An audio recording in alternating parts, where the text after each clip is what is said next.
idamange ryamugiza ntwari y'i Rwanda, idamange ryamugiza ntumwa ya rubanda.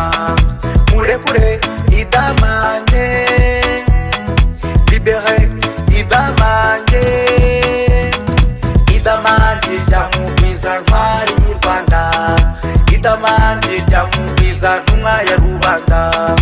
Murekure idamange, libere idamange.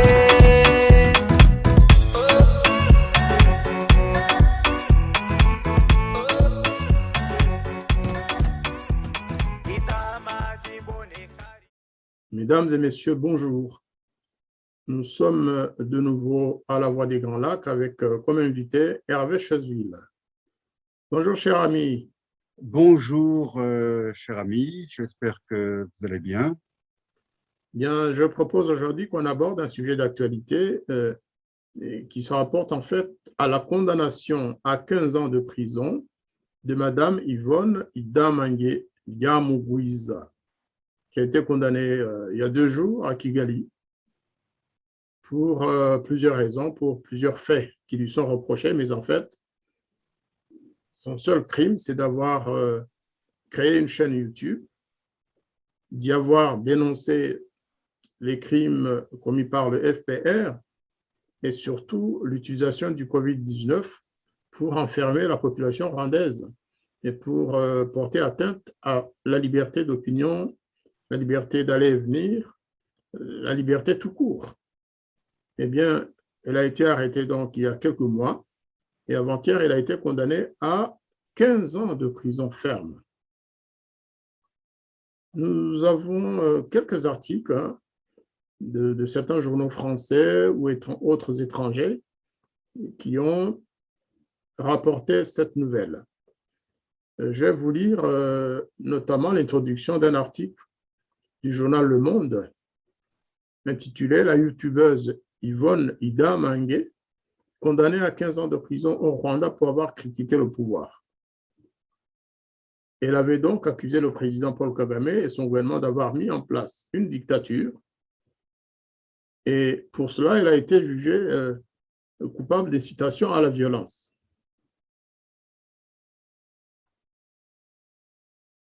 Alors, les faits par rapport à cette condamnation, c'est jeudi, donc il y a 2 jours, effectivement. Le 30 septembre, un tribunal rwandais a condamné à 15 ans de prison une youtubeuse critique du pouvoir de Paul Kagame. Son nom, c'est Yvonne Idamange. Âgée de 42 ans et mère. Yvonne Idamange, 42 ans et mère de 4 enfants, n'était pas présente au tribunal de Kigali à la lecture du verdict, la déclarant coupable de 6 chefs, notamment incitation à la violence et à l'insurrection, dénigrement des mémoriaux du génocide, propagation de rumeurs et agression. En parlant d'agression, c'est juste parce que lorsque la police est venue l'arrêter, en fait, elle s'est défendue. Mais elle n'a attaqué personne, elle n'a agressé personne. Sauf qu'on voulait l'amener sans qu'elle puisse même adresser un mot à ses enfants.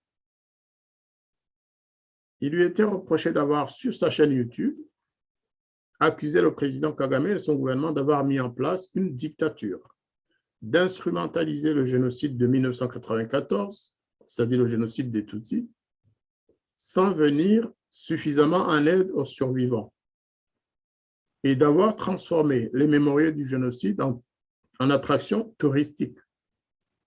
Elle était également accusée d'avoir frappé et blessé un policier lors de son arrestation. C'est ce que je disais tout à l'heure. Mais dans les faits, puisque nous avons regardé les images, il y a quelqu'un qui a filmé la scène. Yvonne n'a jamais attaqué ce policier-là. Au contraire. Alors, Idamange, dont la chaîne YouTube rassemble 18 900 abonnés et dont les vidéos sont vues en moyenne 100 000 fois, se présente comme une survivante du génocide. Et elle est une survivante du génocide. Le monde écrit se présente, mais en fait, c'est une survivante du génocide. C'est une Tutsi dont la famille a été presque décimée par le génocide, pendant le génocide, qui a fait, selon l'ONU, plus de 800 000 morts en 1994 au Rwanda, principalement au sein de la minorité. Alors, elle avait dit, le feu les brûlera. Outre une peine de 15 ans de prison, elle a été condamnée à une amende d'un montant équivalent à 2 000 $, environ 1 725 €, et l'accusation avait requis 30 ans de prison et l'équivalent de 6 000 $ d'amende.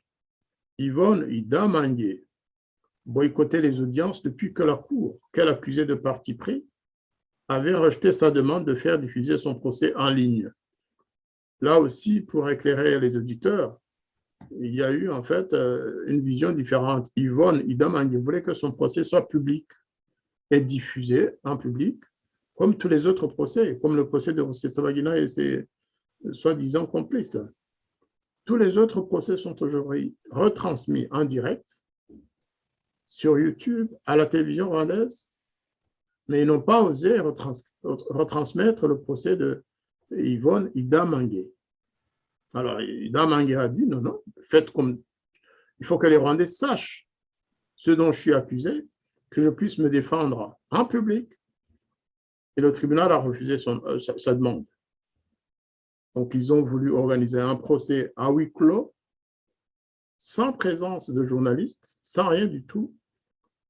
Et elle a décidé de ne pas se présenter devant la justice, de ne pas aller, en fait, elle a dit, si c'est ainsi, je ne vais pas au tribunal. La suite, c'est l'analyse du journal Le Monde, mais je pense qu'en termes de faits, c'est ce qui s'est passé. Nous avons entendu l'essentiel. Je vais donc arrêter le partage de cet article et revenir dans l'émission. Hervé Choseville, vous avez donc, outre que vous avez vous-même déjà lu des articles à ce sujet, vous connaissez cette affaire. Quelle est votre première impression après un verdict aussi grave, 15 ans de prison pour avoir critiqué le régime de Paul Kagame, pour une femme de 42 ans, qui n'est ni une politicienne, qui est juste une youtubeur, une maman qui souffre avec les autres mamans rwandaises. Quelle est votre impression? Quelles sont vos impressions? Mes impressions sont multiples et parfois contradictoires. Sans être provocateur, je pourrais dire que je sais que je vais choquer nos visio-spectateurs. Je dirais que par rapport à Kizito ou à des dizaines d'autres, elle s'en sort plutôt bien parce qu'elle aurait pu finir comme a fini le pauvre Kizito ou comme tant d'autres.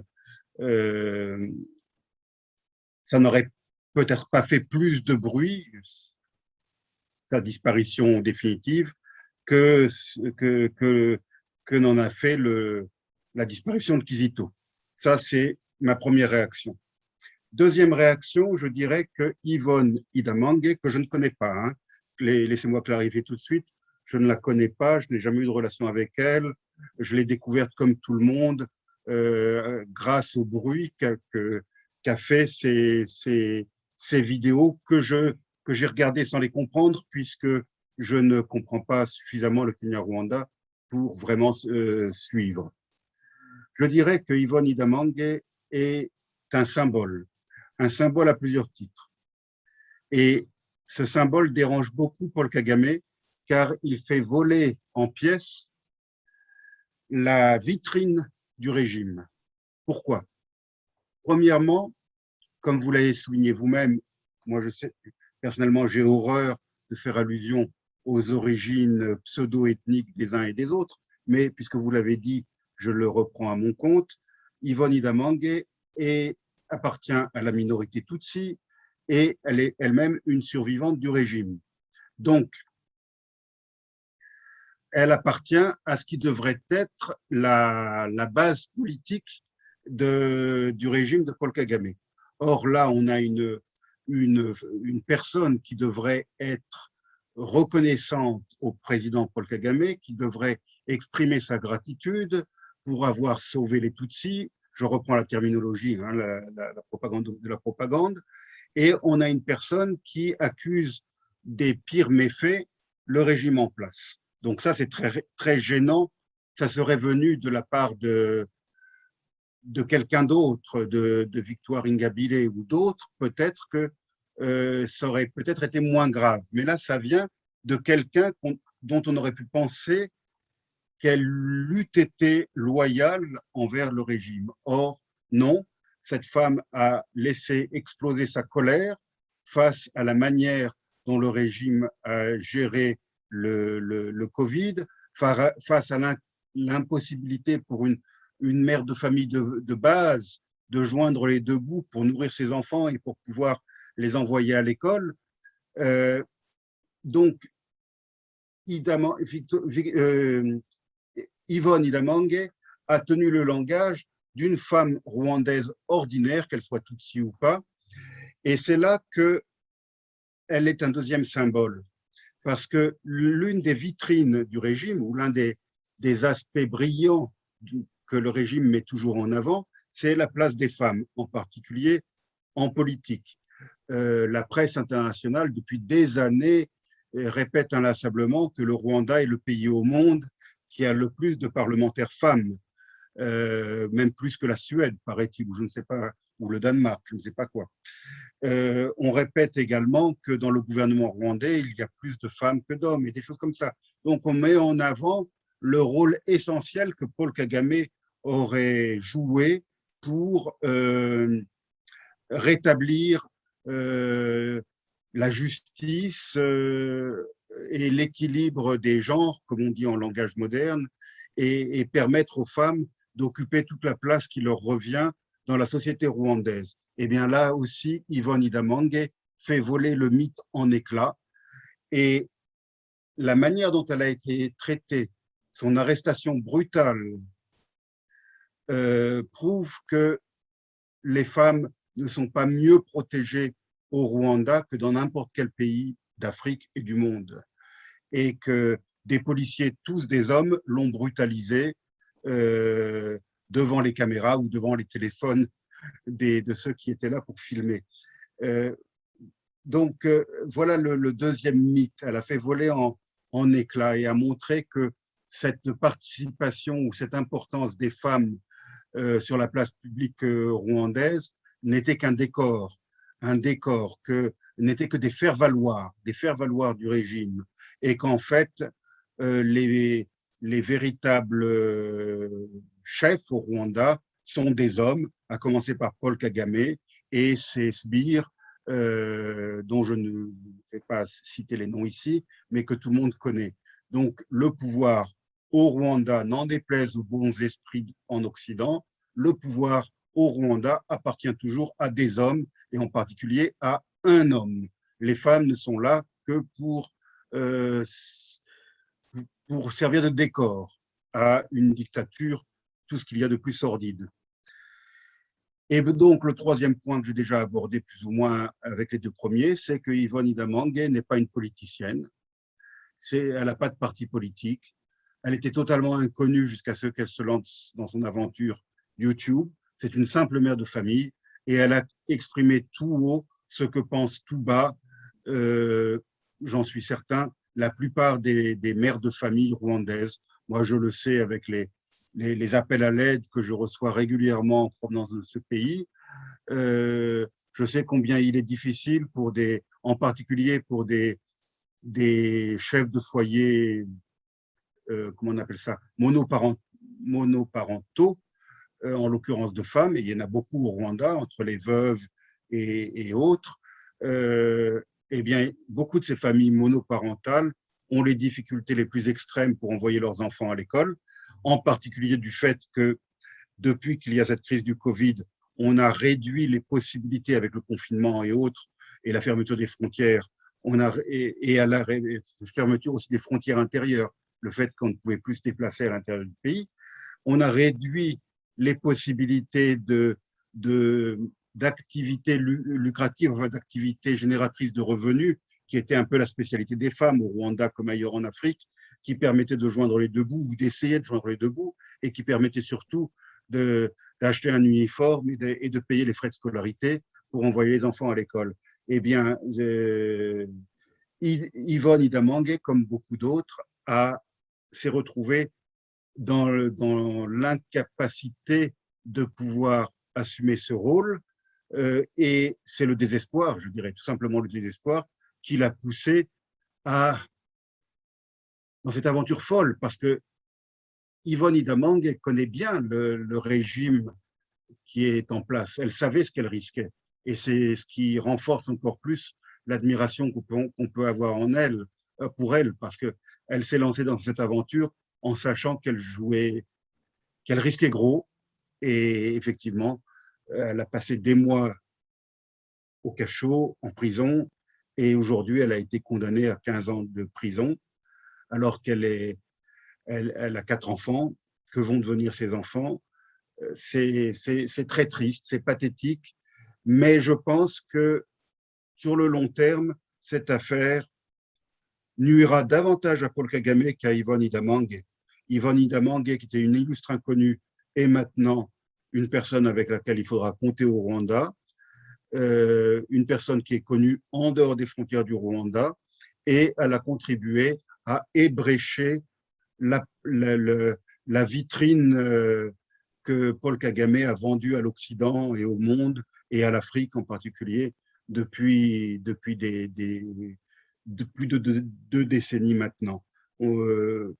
Comme on dit, le roi est nu. Hein, et là, Paul Kagame a laissé connaître au monde les faiblesses de son régime. Et je trouve ça très ironique, d'une certaine manière, qu'un chef de guerre très redoutable, parce que qui c'est Paul Kagame? C'est un seigneur de la guerre, impitoyable, dur. Eh bien là, il a été mis en échec par une simple ménagère. Je trouve ça admirable.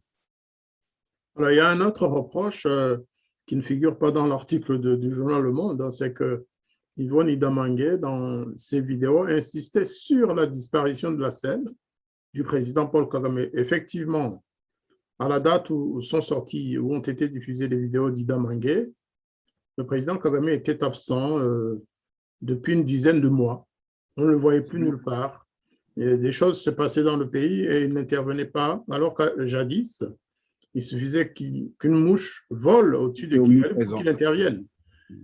Ça, c'est aussi… Alors, en fait, ça a pesé très, très lourd dans la condamnation. Je ne sais pas pourquoi les journalistes ne font pas cas de ce reproche. Hein, je vais vous dire pourquoi. Je vais vous dire pourquoi.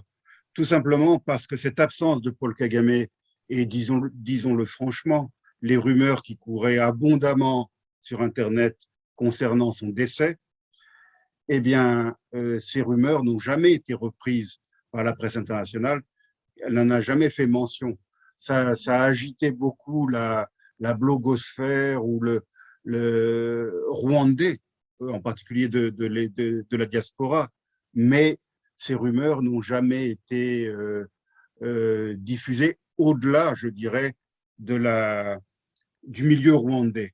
Donc, le monde n'a sans doute pas fait mention à l'époque, même si je ne suis plus depuis longtemps un lecteur assidu du Monde, mais je ne pense pas que le Monde ait jamais fait mention de l'absence prolongée de Paul Kagame, alors que quand il s'agit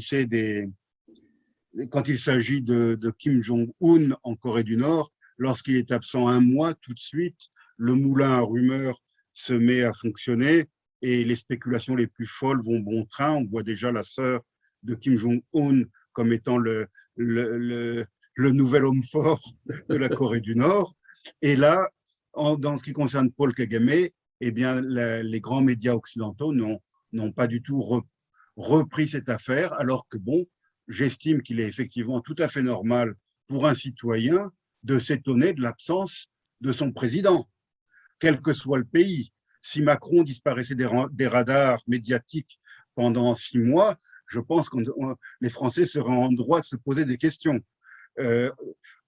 Encore plus lorsqu'il s'agit d'un homme fort tel que l'est Paul Kagame, qui ne nous avait pas habitués à une telle modestie médiatique auparavant. Exactement, c'est ça. Maintenant, c'est vrai qu'ils n'en ont pas parlé avant, mais les journaux, quand ils font des chroniques judiciaires, doivent rapporter fidèlement ce qui s'est passé. C'est connu, ça a été dit, qu'elle a été condamnée aussi, justement, pour avoir déclaré le président Kagame mort. Et elle avait dit, j'ai des sources. Si vous voulez connaître mes sources, on verra bien, mais moi j'ai des sources qui me disent que Kagame est mort. Elle avait même suggéré un remplaçant là aussi. C'était le général Kabarebe. Pour quelle raison? Je ne sais pas, ça c'est autre chose. C'est ce qu'on appelle un crime de lèse-majesté. Tout à fait. Alors, ceci dit, il y a d'autres éléments connexes. Ida Mangué vient d'être condamné. La semaine dernière, ou 2 semaines avant, c'était M. Paul Roussé-Sabagina qui avait été condamné à 25 ans de prison pour terrorisme, alors qu'il était aux États-Unis, alors qu'il n'avait jamais mis les pieds au Rwanda, là où se passaient ces formes de terrorisme. En tout cas, il a été condamné à 25 ans de prison. C'est vraiment le mois des condamnations. C'est le mois de l'iniquité absolue, de l'injustice au Rwanda. Ayons une pensée également, et ajoutons à cette liste le pauvre aimable, aidez-moi à son nom, Karasira. Il n'est pas encore, lui, il n'est pas encore condamné, mais il a fait preuve d'un grand courage également en s'exprimant ouvertement, qui appartient lui aussi à cette classe de survivants du génocide et dont la famille a été massacrée, mais pas massacrée par les Interamwe, et qui donc a eu le courage de s'exprimer et qui a tout perdu dans cette affaire. Il a commencé par perdre son poste de professeur à l'université et ensuite, sa voix devenant tellement intolérable pour les autorités, eh bien, il a été arrêté. Je crois qu'il a été arrêté. Est-ce que ce n'était pas avant Yvonne qu'il a été arrêté? Oui, c'est bien. Non, c'est après. C'est après ou Yvonne. Après, mais enfin, c'était plus ou moins concomitant. Hein. C'est après donc, Yvonne voilà. Parce que Aimable Karasira a eu le temps de composer une chanson à la gloire d'Yvonne Ida Mangué, justement. Voilà. Donc, voilà un autre cas d'une voix qu'on a fait taire. Et alors, lui, nous avons bien sûr beaucoup de raisons d'être très inquiets en ce qui le concerne, surtout qu'on ne sait pas encore quand est-ce qu'il va être jugé, s'il doit être jugé. Et j'ai bien peur que son nom, donc sa liste, ça s'ajoute à cette liste que vous évoquiez à l'instant. Et puis aussi, ayons une pensée pour tous les illustres inconnus qui ne sont pas allés sur YouTube parce qu'ils n'en avaient pas les moyens et qui, eux aussi, ont fini au fond d'un cachot ou au fond d'une forêt. En parlant d'Aimable Karasira, il y a aussi le même aspect symbolique parce que ce jeune homme, parce qu'il est quand même assez jeune, Aimable, c'est un rescapé du génocide des Tutsis. Sauf qu'après le génocide, les militaires de Paul Kagame, c'est-à-dire son armée, ont massacré sa famille, son père et sa mère. Et donc, Aimable, en fait, ce qu'on lui reproche, c'est qu'il ait fait cette déclaration, c'est qu'il ait osé dire cela, c'est qu'il ait osé accuser le FPR d'avoir assassiné sa famille. Il contredit une vérité officielle qui est que seul l'ancien régime et les Interamwe ont massacré et qu'il n'y a jamais eu de massacre commis par l'armée du FPR. Donc, Aimable est la preuve vivante que cette vérité officielle est en fait un sinistre mensonge.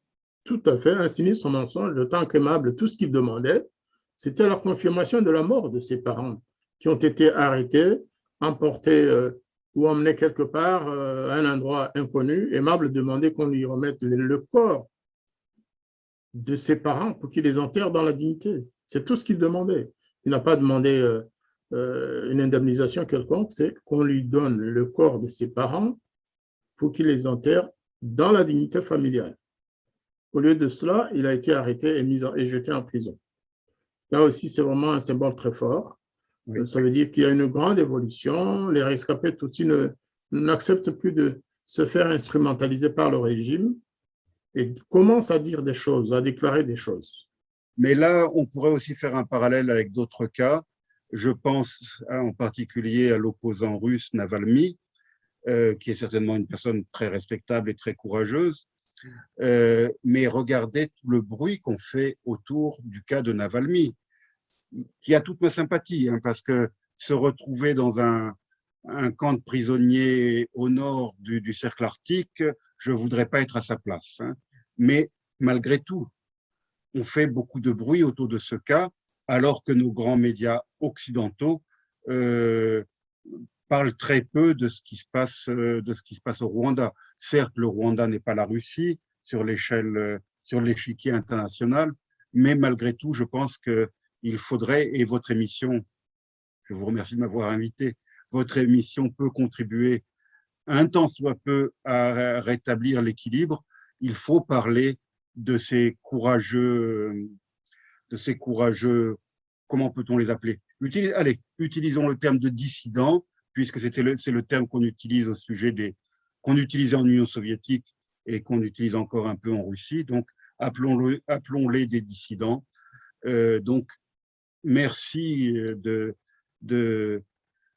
permettre à la voix de ces dissidents qui sont derrière les barreaux d'être entendue au-delà des frontières du Rwanda. C'est aussi un appel, c'est une alerte que nous lançons par rapport au danger que courent les youtubeurs, les leaders d'opinion, tous ces gens, tous ces jeunes Rwandais qui aujourd'hui osent parler, osent dire des choses qui ne plaisent pas nécessairement au régime de Paul Kagame. Vous avez parlé de la presse. La presse, effectivement, elle n'en a pas beaucoup parlé. D'ailleurs, elle ne parle du Rwanda que lorsqu'il s'agit de lancer quand il s'agit de parler de la gloire de Paul Kagame. Mais en réalité, je me demande si le gouvernement français n'a pas aussi adopté un profil un peu trop bas par rapport à la violation des droits de l'homme au Rwanda. La France, qui est aujourd'hui un des soutiens les plus proches, les plus directs de Paul Kagame en termes de diplomatie. La France qui accompagne les opérations militaires du Rwanda au Mozambique. En Centrafrique, on nous dit qu'ils ne sont pas nécessairement dans le même camp, mais en réalité, il y a une complaisance de la part de la France. Et aujourd'hui, on voit tout ce qui se passe au Rwanda, toutes ces violations des droits d'opinion, les assassinats de plusieurs jeunes Rwandais, du fait tout simplement qu'ils ont ouvert une chaîne YouTube, ils et là sont encore, et disparaissent. Regardons le deux poids, deux mesures. Dans sa déclaration polémique au sujet des dirigeants maliens illégitimes, selon le président Macron, il a évoqué le sort des gens qui sont en prison, des prisonniers politiques au Mali. Je ne sais pas combien il y a de prisonniers politiques au Mali, mais je ne pense pas qu'il dépasse le nombre de 10, voire de 20 au maximum. Alors qu'au Rwanda, où il s'est rendu, il n'a pas eu un mot pour les prisonniers politiques. Donc là aussi, on a un deux poids, deux mesures de la part d'Emmanuel Macron. Bien au contraire, pas un seul mot, ou même un geste pour les prisonniers politiques ou les opposants rwandais au régime de Paul Kagame. Au contraire, il n'a fait que dire du bien de Paul Kagame, de vanter le progrès de notre pays, le Rwanda, parce que moi, je suis d'origine rwandaise. Il n'a fait que parler des crimes des autres, mais pas ceux du FPR, de Paul Kagame, au contraire, que du bien. Qu'est-ce que vous avez comme éventuellement message?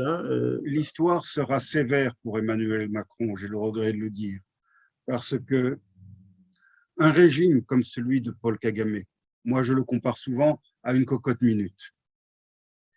Et bien, lorsque la cocotte minute sera restée trop longtemps sur le feu et que cette cocotte minute explosera et que les bouches s'ouvriront et que… Moi, j'ai vécu une expérience similaire. J'ai souvent dit dans vos émissions que j'ai vécu la fin de la dictature au Malawi. Et j'ai connu un peuple du Malawi où les gens étaient terrorisés, ils n'osaient pas parler.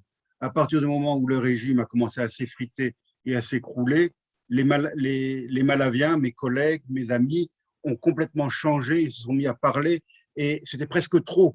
Toutes les horreurs qu'ils me racontaient sur le régime, alors qu'avant, on pouvait à peine parler de la pluie et du beau temps. Et tout d'un coup, toutes les horreurs sont sorties, les camps de concentration, les disparitions, les accidents de la route bidons, etc., etc. Tout ça est ressorti en l'espace de quelques mois. Au Rwanda, j'ai la conviction que tôt ou tard, ce régime finira par s'effondrer et que la vérité éclatera. Et là, naturellement, ça éclaboussera tous ceux qui ont été complaisants avec ce régime. On fait le procès de la France pour ça, et de François Mitterrand en particulier, pour sa soi-disant complaisance à l'égard du précédent régime et du président Habyarimana. Eh bien, je pense qu'un jour, on fera le procès de la France d'Emmanuel Macron pour sa complaisance à l'égard du régime d'un dictateur sanglant, le régime de Paul Kagame. Un jour, ce sera peut-être un procès international, mais aujourd'hui, les Rwandais épris de paix, de liberté et de démocratie ont commencé à dénoncer l'attitude de la France. Bien sûr. Savez-vous, Hervé Chesville, que l'ambassade de France au Rwanda, c'est l'ambassadeur Antoine Afrique qui l'a déclaré. À l'ambassade, il y aura un fonctionnaire, un juge ou un procureur, ou je ne sais quel rang il aura, donc à l'ambassade de France au Rwanda, qui va s'occuper d'aider le Rwanda à traquer les Rwandais de France. Eh bien, l'ambassadeur de France l'a dit. Après une entrevue qu'il avait eue avec le président Kagame, il a dit ça avec une fierté que je ne lui connaissais pas, M. Antoine Lafray, que j'ai connu quand il était jeune fonctionnaire. Oui. Eh bien, cela peut aussi expliquer le silence et la complaisance de la France. Au lieu de travailler pour la France et pour les citoyens rwandais éventuellement vivant en France, eh bien, on en est à créer un poste de fonctionnaire qui travaillera avec le gouvernement rwandais, qui travaillera sur base de listes d'opposants ou de soi-disant malfaisants vivant en France, qui vont être traqués par le gouvernement rwandais avec l'aide de la France. C'est du jamais vu. Il est, pour l'opinion publique, et pour moi en particulier, il est parfaitement légitime de traquer, comme vous dites, ceux qui sont réellement responsables de massacres et qui ont échappé à la justice. D'un point de vue théorique, c'est parfaitement légitime. Mais comme l'avait souligné Pierre Péan, en particulier dans l'un de ses livres, la liste des soi-disant génocidaires est une liste tout à fait arbitraire, à géométrie variable, sur laquelle on ajoute ou on enlève des noms en fonction d'intérêts ou de l'évolution de la comment dirais-je, de l'opposition rwandaise vis-à-vis du régime de Paul Kagame. Donc des gens, tout le monde sait que des gens qui n'ont pas de sang sur les mains se sont retrouvés sur la liste des personnes qui sont recherchées pour génocide. C'est l'arme fatale, je dirais, qu'utilise le régime pour discréditer et pour nuire à toute opposition extérieure. Donc, que la France s'implique dans la recherche de criminels réels, je n'ai rien à redire, mais que la France prête son concours à cette manœuvre sordide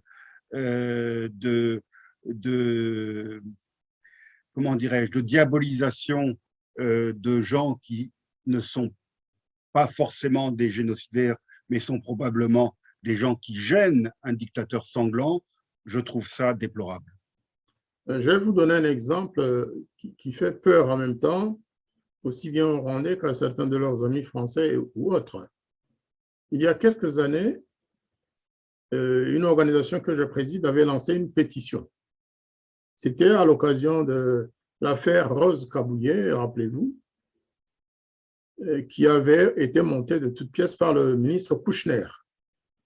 Eh bien, nos organisations s'en sont émues et nous avons donc lancé une pétition qui a été signée par des milliers de personnes.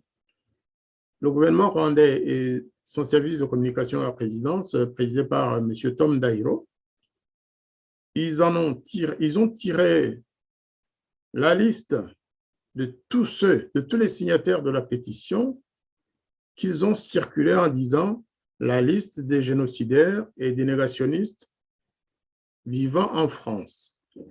Mais croyez-moi, ils n'ont pas mis que les Rwandais. Bon, moi, j'ai été bien sûr désigné en tête de liste. Ils ont dit, c'est le formateur des génocidaires. C'est moi qui forme les génocidaires de France.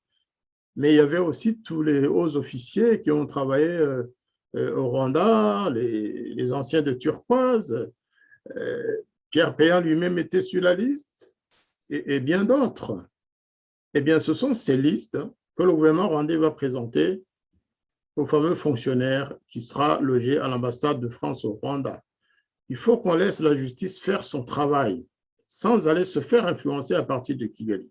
Parce qu'on connaît, le régime rwandais, ce n'est pas un régime ordinaire, c'est un régime qui a aussi sa part dans ce génocide.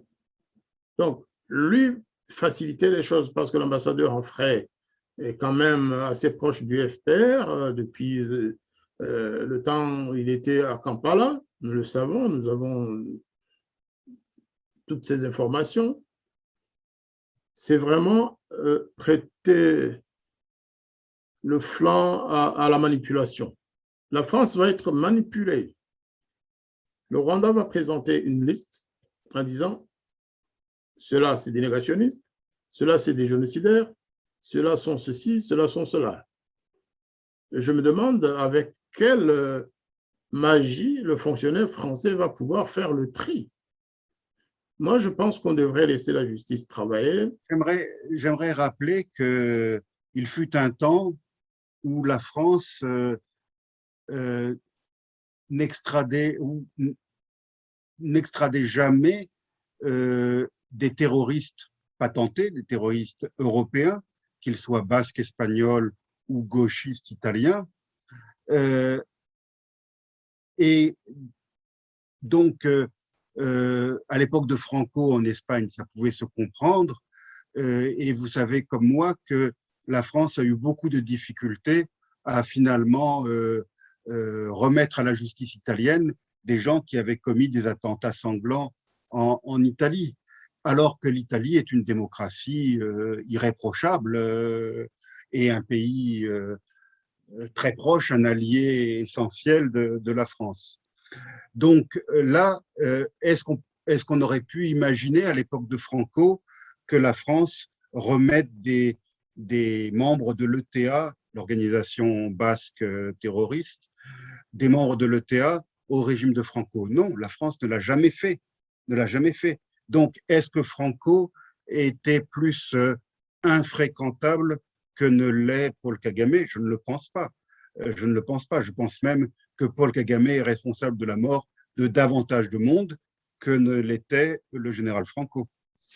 C'est peut-être une affaire de génération.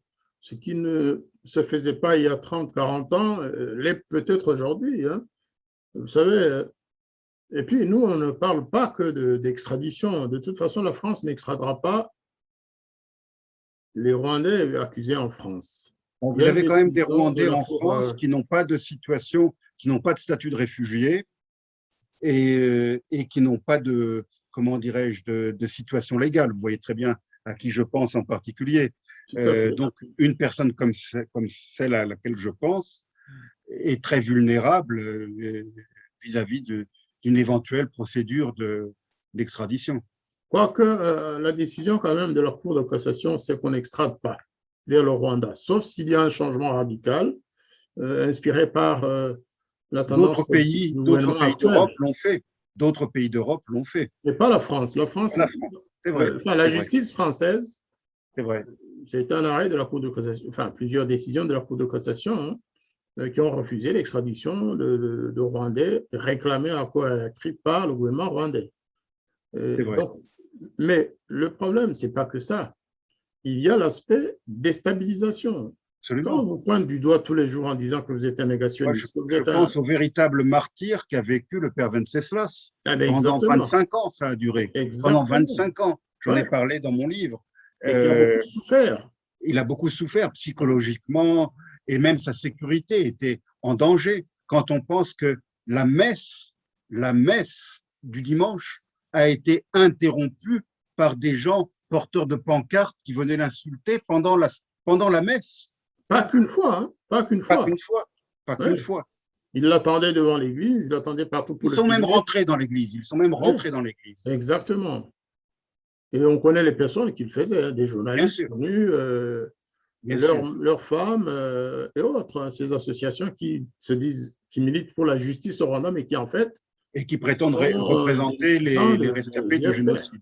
Tout à fait, tout à fait. Donc là, on a fait un peu le tour de la question. Ida Mange, elle, ne sera pas extradée, elle est déjà en prison au Rwanda, mais j'aimerais personnellement adresser un message à l'ambassadeur en frais. Ce n'est pas dans les habitudes diplomatiques, moi je ne suis pas un diplomate en place, hein. Il faudrait que l'ambassadeur en frais revienne un peu à la raison par rapport à la situation du Rwanda d'aujourd'hui et aussi de 1994. Il ne faut pas qu'il se mêle trop des affaires rwando-rwandaises. Il ne faut pas qu'il prenne parti systématiquement pour le régime de Paul Kagame et surtout qu'il ne se mêle pas des aspects judiciaires. Il se vantait d'avoir bientôt un fonctionnaire pour s'occuper des criminels vivant en France. Criminel, c'est lui qui l'a utilisé. Ce n'est pas bien pour un ambassadeur. Un ambassadeur, ce n'est pas un flic. Et de toute façon, un flic, ce n'est pas quelqu'un qui va traquer les gens qui n'ont rien fait. J'utilise le mot flic, j'utilise certains Français, mais je respecte beaucoup, évidemment, la police et les policiers en général et tous les gens qui pratiquent le métier qui sont dans la justice de leur pays. Mais il ne faudrait pas qu'un ambassadeur s'improvise procureur ou magistrat. C'est une adresse à l'ambassadeur Antoine Onfray. Il est ambassadeur dans le pays dont je suis originaire. Les Rwandais le regardent. Nous attendons d'un ambassadeur étranger des qualités assez spéciales. C'est-à-dire que l'ambassadeur Onfray doit avoir un minimum d'empathie avec le peuple rwandais. J'ai vu que certaines ambassades étrangères à Kigali ont dénoncé notamment tout ce qui s'est passé avec Paul Rusesabagina, les arrestations de jeunes pour tout et n'importe quoi.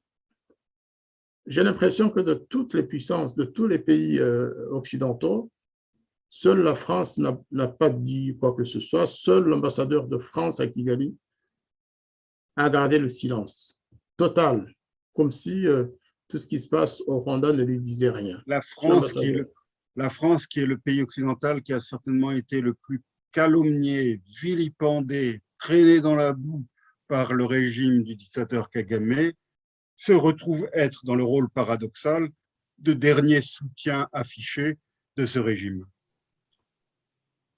Je vous remercie, Hervé Chosville. Nous allons peut-être clore notre entretien d'aujourd'hui à ce niveau. Je vais vous passer la parole pour, si vous avez un message spécial à adresser à je ne sais qui, au gouvernement rwandais, au gouvernement français ou au Rwandais ou aux Français. Bien, moi, je ne vais pas m'adresser à l'ambassadeur de France à Kigali, qui n'est qu'un simple exécutant d'une politique qui a été définie à l'Élysée.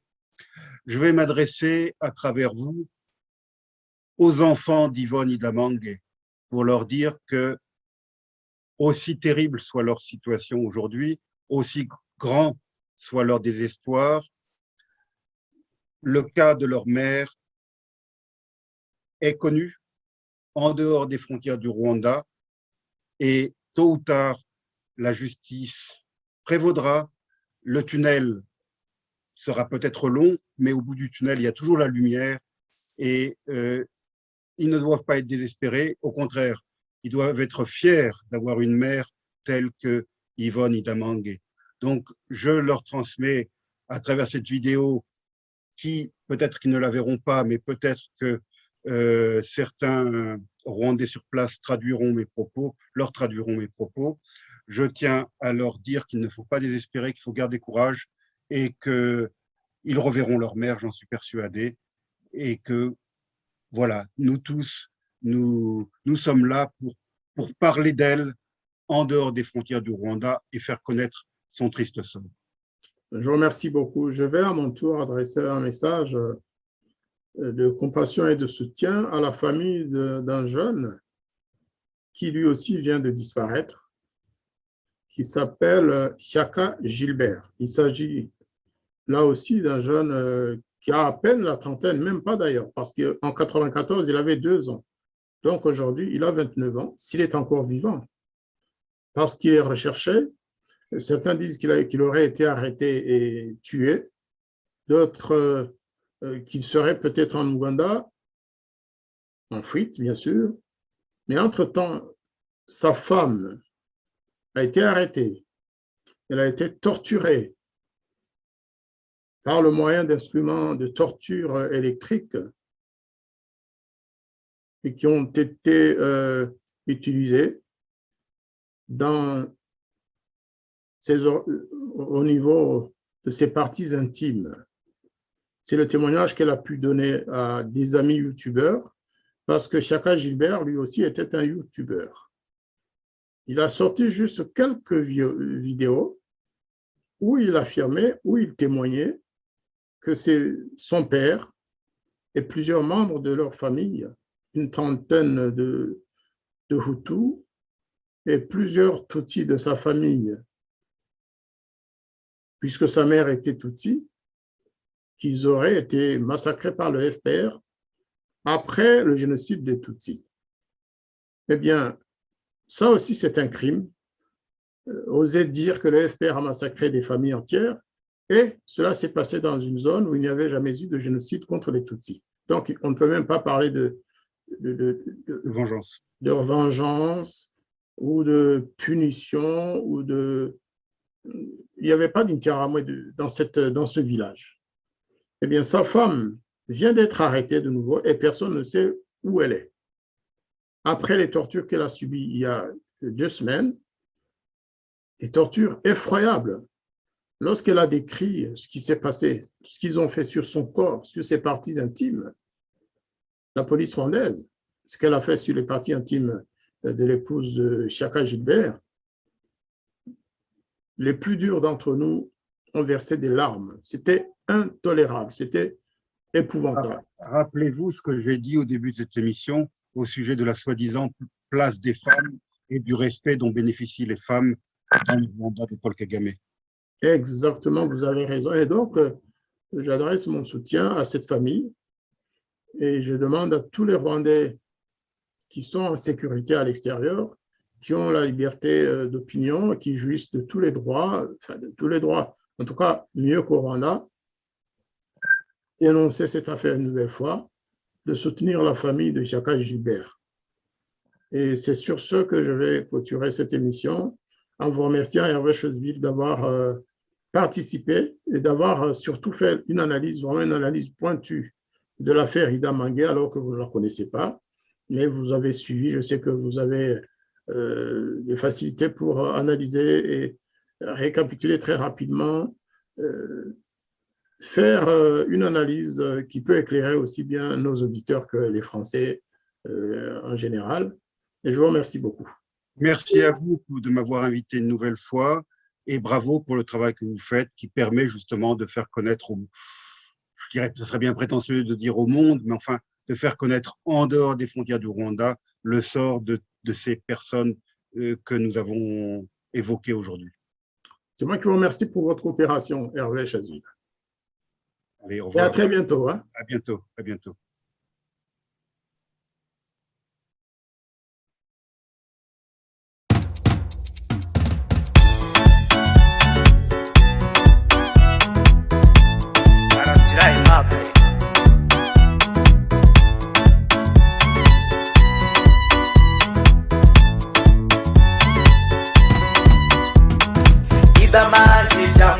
Ntwari y'u Rwanda idamange ryamubiza ntumwa ya rubanda murekure idamange libere idamange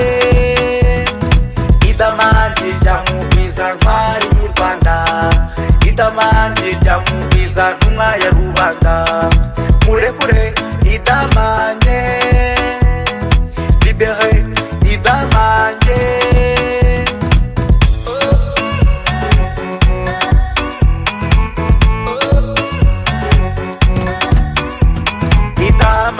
iboneka rimwe hashimwe Imana yakuduhaye hashimwe ababyeyi bakureze wavuze akari murore benshi twatinyaga kubera ubwoba twabitswemo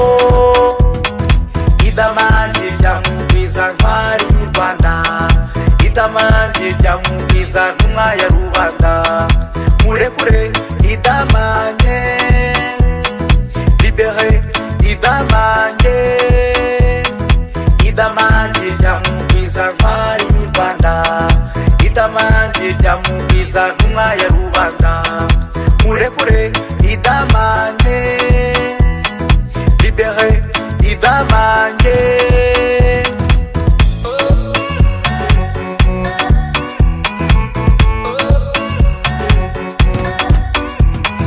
Wigo mu mutungo,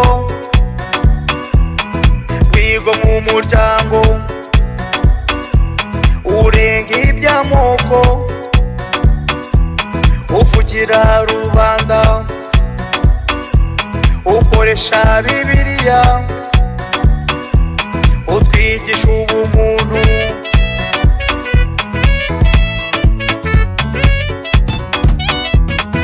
idamange rya mubwiza ntwari y'i Rwanda, idamange rya mubwiza ntumwa ya rubanda, murekure idamange, libere idamange, idamange rya mubwiza ntwari y'i Rwanda, idamange rya mubwiza ntumwa ya rubanda, murekure idamange, libere idamange.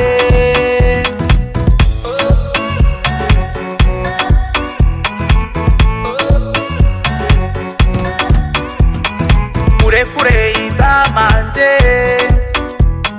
aho kwica gitera n'iki kibimutera, ntacyo yavuze kitariho, ntacyo yavuze tutabona, idamange rya mubwiza ntwari y'i Rwanda, idamange rya mubwiza ntumwa ya rubanda, murekure idamange.